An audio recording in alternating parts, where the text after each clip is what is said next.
Evet arkadaşlar, böyle sizlerle birlikte klavye incelemesi yapacağız. Game Power arkadaşlar markası. Gayet güzel, gördüğünüz gibi. Çok kaliteli bir klavye arkadaşlar. Mekanik bir klavye öncelikle. Rengarenk şöyle gördüğünüz gibi. Çok şık kutusu var arkadaşlar. Yanlarda Game Power yazıyor. Gördüğünüz gibi. Altta Game Power yazıyor. Üstte Game Power yazıyor ve gördüğünüz gibi mekanik diyor, renkli. Arkasına bakacak olursak arkadaşlar teknik özellikler yazıyor. Ne işe yaradığını, ne olduğunu söylüyor arkadaşlar. Şöyle gördüğünüz gibi.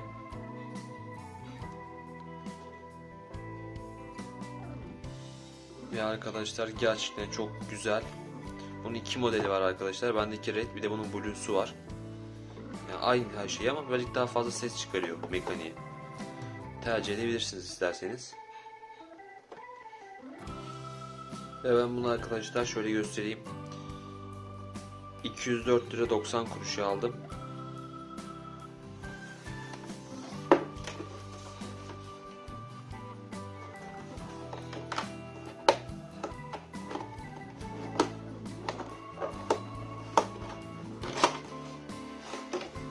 Bir açacak olursam.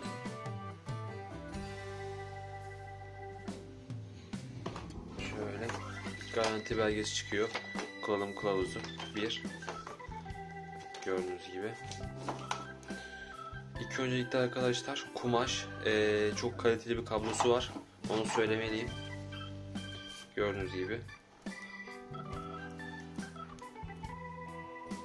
Gayet şık ve güzel.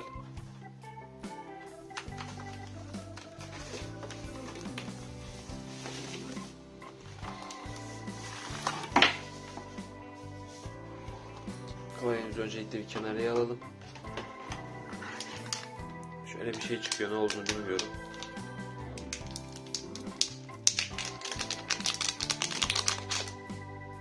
Şöyle bir şey çıkıyor ama ne olduğunu bilmiyorum. Bileniniz varsa yazabilir yorum olarak.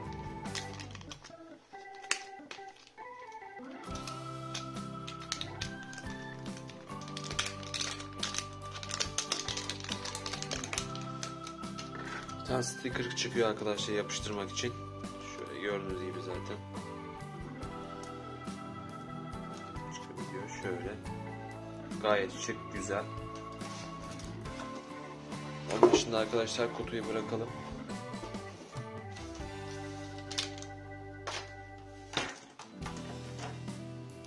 Klavyemizi alalım. Ben bunu arkadaşlar bir önceki videoda hani bir klavye videosu çekmiştim. O vardı bende, onu kullanıyordum. Su geçirmiyor falan dediler. Ben de bir test edeyim dedim. Videosu şu anda maalesef yok, üzgünüm. Test ettim arkadaşlar. Su geçirmiyor falan, o işler yalan yani. Geçiriyor. Klavye pert oldu yani, gitti. Bozuldu yani. Artık tuşlar çalışmıyor. Işıklar yanıyor bir tek. Son hali o halde yani arkadaşlar. Son halinin fotoğrafını koyarım. O şekilde arkadaşlar, yani hiç bozuldu klavye. Su geçirmiyor falan, yalan, geçiriyor yani. Altta kanalları vardı, su geçirmiyor demişler Everest, ama su falan geçirdi. Mecburen bir klavye alacaktım. Ben de bana almışken mekanik olsun dedim ve uygun fiyata mekanik bir klavye buldum.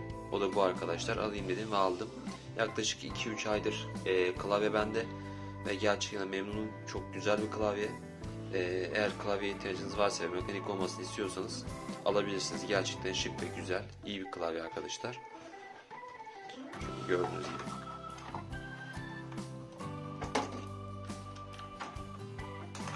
Şu arkasını göreceğiniz üzere şöyle.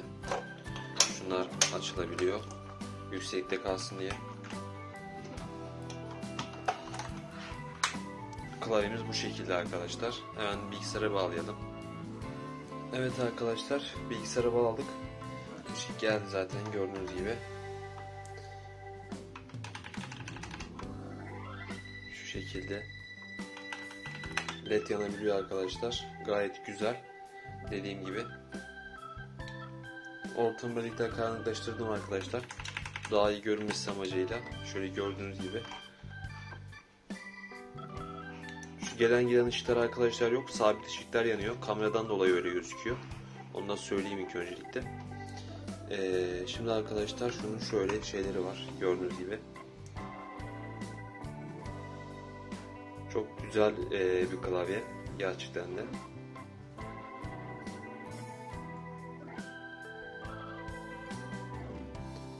Onun dışında şu var.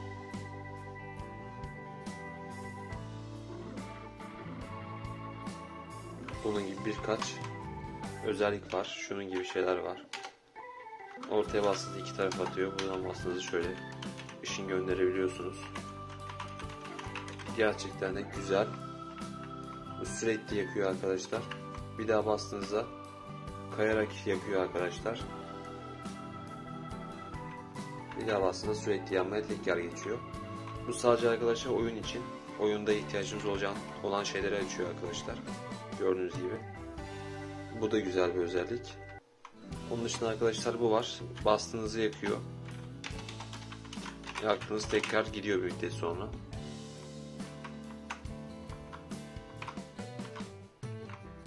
Bunun gibi birkaç özelliği vardı arkadaşlar. Onun dışında arkadaşlar saniyede 1000 kere tuş basabiliyor. Oyunda onun çok etkisi var zaten. O yüzden mekanik klavye zaten bir yandan. Saniyede 1000 defa basabiliyorsunuz. Ve sesi gerçekten çok iyi. Göreceğiniz üzere.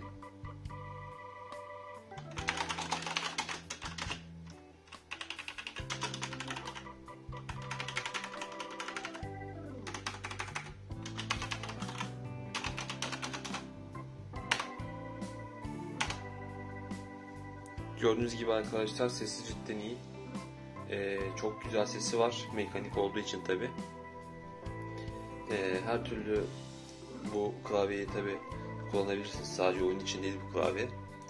Ama oyuna daha yönelik. Dediğim gibi saniyede 1000 defa tuş basma özelliği olduğu için, hata vermediği için, yani çok hızlı olduğu için, işlevsel olduğu için genelde oyun için kullanılıyor. Yani mantıklı olan da o aslında. Ama dediğim gibi çok güzel bir klavye. Gerçekten alabilirsiniz. Fiyat olarak da çok uygun. Yani bu fiyata bir mekanik klavye almak gerçekten de iyi bir şey. Dediğim gibi benim bir önceki klavyem zaten biliyorsunuz. İçinden ışıklar yanmıyordu. Arka plandan veriyordu ışıkları zaten. Onun dışında yani geceliğin göremiyordunuz zaten klavyeyi. Bunun geceliğin çok rahat gözükebiliyor. İçinden led olduğu için gördüğünüz gibi. Bu zaten bir artı özelliği. Onun dışında onun su kanalları vardı. Bunun su kanalları yok arkadaşlar.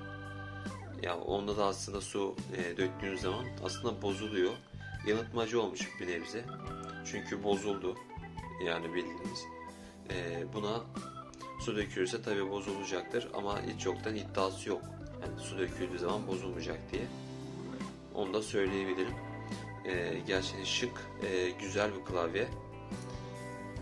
Eğer klavyeye ihtiyacınız varsa ve eğer 200-250 civarı bir para verebilirseniz, yani o kadar bütçeniz varsa bu klavyeyi alabilirsiniz. Tavsiye ederim arkadaşlar. Cidden fiyatına göre güzel bir klavye. Alınabilecek bir klavye. Fiyatını gerçekten hak ediyor. Dediğim gibi çok güzel. 3 aylık deneyimim üzerine gerçekten hiç beni üzmedi. Gerçekten çok iyi. Oyunlarda olsun. Onun dışında başka şeyler de olsun. Hani internette gezerken olsun. Kolaylığı olsun. Gerçekten güzel. Ergonomik bir klavye arkadaşlar. Onu söyleyebilirim. Yani arkadaşlar şu böyle bir özellik ya. Şuraya bakar mısınız ne kadar güzel gidiyor. Cidden alabilirsiniz arkadaşlar. Güzel bir klavye gördüğünüz gibi. Tavsiye ederim arkadaşlar.